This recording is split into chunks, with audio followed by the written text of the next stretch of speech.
I never really had much affection for school. Kind of like you guys sitting here in one of my lectures, I was extremely bored with school.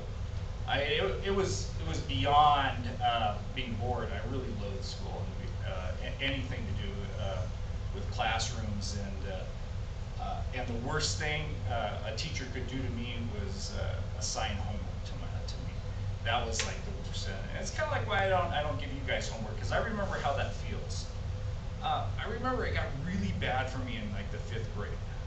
I lived in California at that time, in the 5th grade, and they have this California law that says every 5th grader has to do a report on the California missions.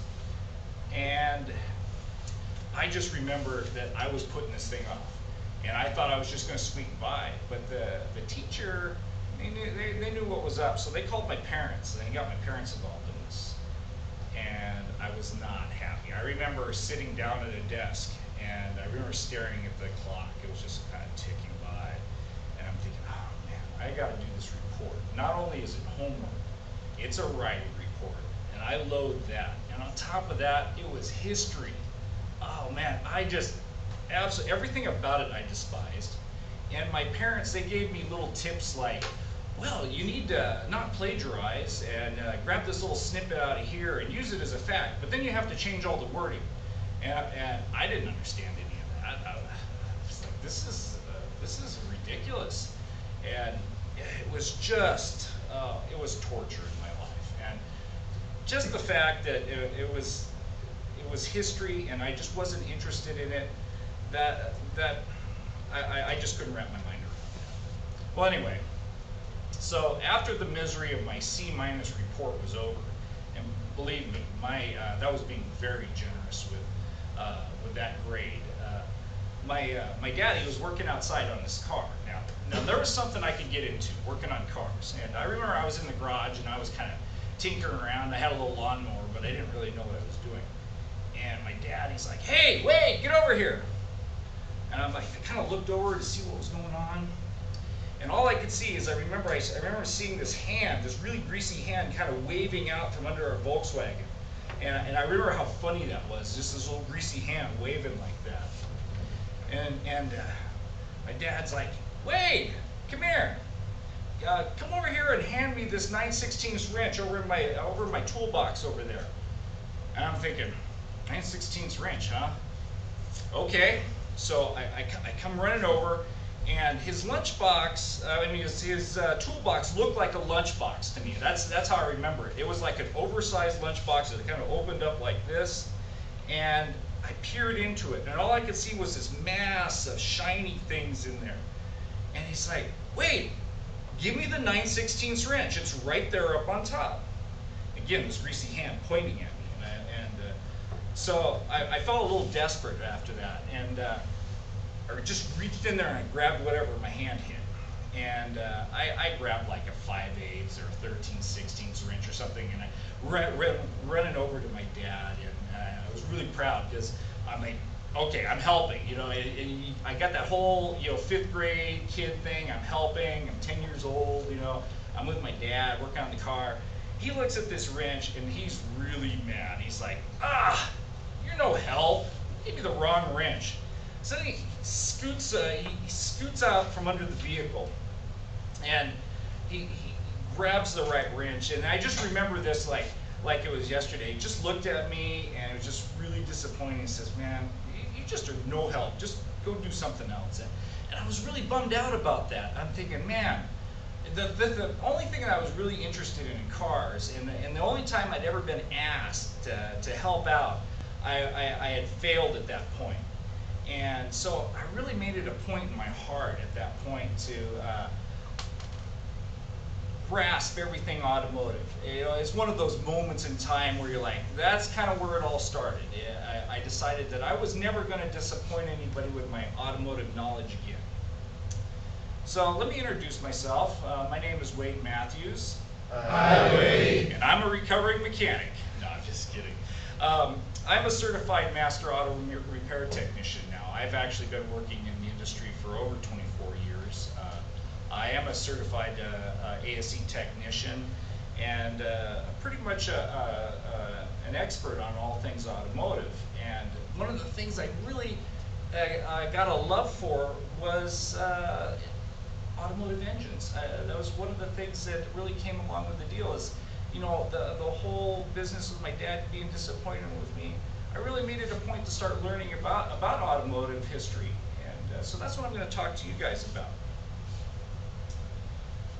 The first bits of automotive engines were actually recorded back in the late 1100s to 1200 AD.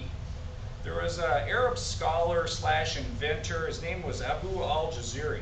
He drew the very first semblance of a crankshaft, and you see it right here up on the board. He was making a pump for lifting water, and he was using some pistons.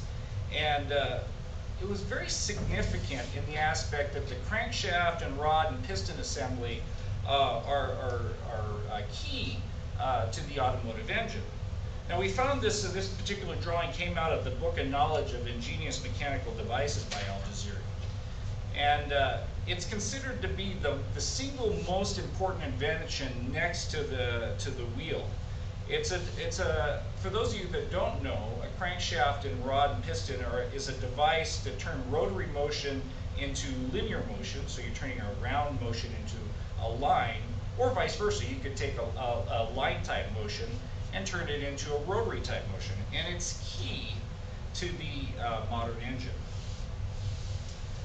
We kind of lose track of the crankshaft and rod assembly. Al-Jazari never really did anything with it. And we see it poking up its head up again with Leonardo da Vinci in his Codex de Madrid. He actually draws another crankshaft, as you can see right here up on the board.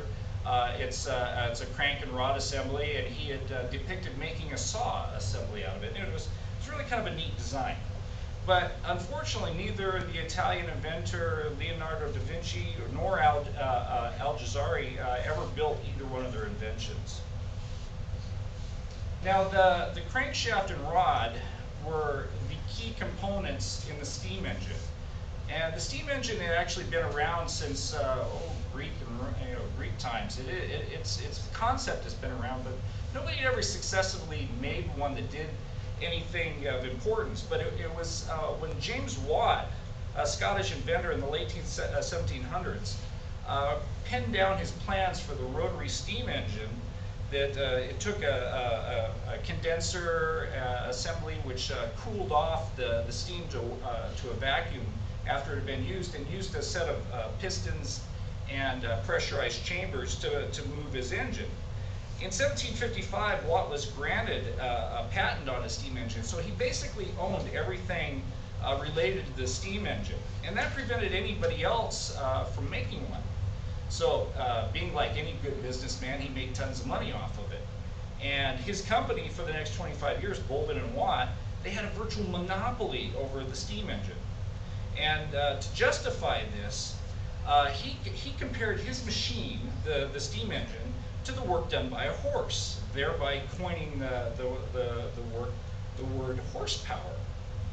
And some of you guys might be familiar with this. We've gone over this in our class.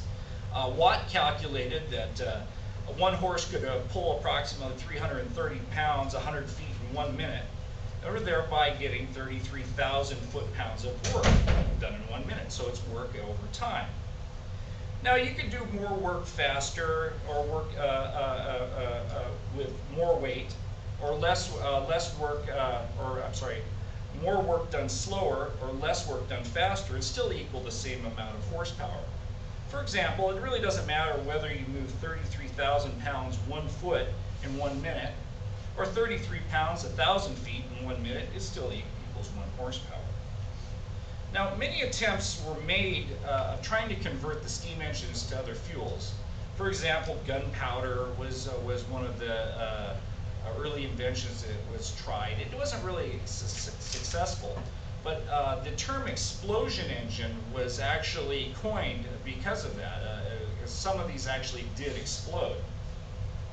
Now, we didn't see a successful conversion of the steam engine to any other fuel until the Belgian inventor Jean-Joseph Lenoir successfully exchanged a steam-powered engine for illuminating gas. Now, illuminating gas would have been equivalent to what we have for lights here. It was used for town lighting, for house lighting, but it was pretty poisonous stuff. And his double working engine, as we see up on the board, it sold pretty well. But however, it only had about a 3% efficiency. It was not a very efficient engine. In 1867 approximately, a gentleman named Nicholas Otto took his atmospheric engine to the World's Fair. Now this particular engine uses a concept similar to the explosion engine, where it lifts this piston we see up here up to the top using a pressurized gas, and it also used illuminating gas. But he was able to raise the efficiency of the engine to about 30% or so, and it was the first step towards the modern engine. Now this engine we see on the board here doesn't actually do any work on the power stroke when it actually fires. It only does work when it comes down. So at the World's Fair where this was exhibited, 3 or 4 assistants had to climb up on a ladder and crank this giant flywheel up, and then let it drop down and compress the gas and explode, being an explosion engine. And it lifted the pulley back up, and it continued this very jerky cycle. But it only turned the flywheel in the downward motion. It had a ratcheting device, and it only caught the gear mechanism coming down. So it was a fairly successful unit. I think they sold somewhere about 5,000 of these units, and he was not satisfied with how this engine ran. He wanted to get something else. So he decided that to make the engine more efficient, he came up with the 4-stroke engine, something that you may very well be familiar with. He was looking for a solution because what was happening is the exhaust gases were mixing with the intake gases on the different strokes, and was messing up the cycle. So what he did was, you're seeing right here is the intake stroke coming down, and it's drawing the fresh fuel and air mixture in. And the next slide is going to show us a compression stroke. Now, he was very much criticized for adding these extra strokes to his engine, because he figured that by compressing the gases and getting everything closer together, it would be much more efficient. And then we would have power stroke. What he found was it was an extremely successful engine, and then after the power stroke, we have the exhaust stroke, and then the cycle starts over. Hence the 4-cycle or 4-stroke engine that we have today. Now, this is the basic design that a gentleman named Carl Benz, who worked with Nicholas Otto. Now, by the way, as a side note, it is quite possible that we got our word automobile from Nicholas Otto. There isn't any substantive fact on that, but he was the first person to actually build an automotive engine. And him and Carl Benz and Maybach and a few other gentlemen that you might know, let me see here, were very successful in their Deutz workshop in Germany. So let me go ahead. This was Benz's very first vehicle right here, and it had the Nicholas Otto 4-stroke engine. This is, however, what Benz has turned into today, as you may know, as the Mercedes-Benz. And the other very famous gentleman that Nicholas Otto worked with would have been Maybach, and they make one of the most luxurious cars today. They've been in pretty much continuous production ever since that time. So, Sir Isaac Newton kind of sums this story up for you. That he says, I stand on the shoulder of giants. And this kind of takes me back to 5th grade when I started hearing about this. What does this mean, I stand on the shoulder of giants?